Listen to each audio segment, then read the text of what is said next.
DS diving here August 20th at Charley's first. I came with a replacement bolt for your heel casting ZHC5.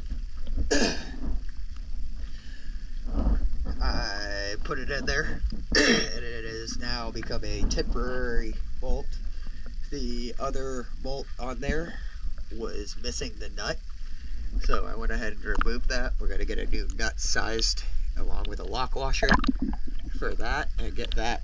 We'll go ahead and get 2 of them so that it's matching. The one that I brought is not the same style, but it is on there and holding the zinc on for now. And I went ahead and tightened up the nuts on the other side, which were also loose.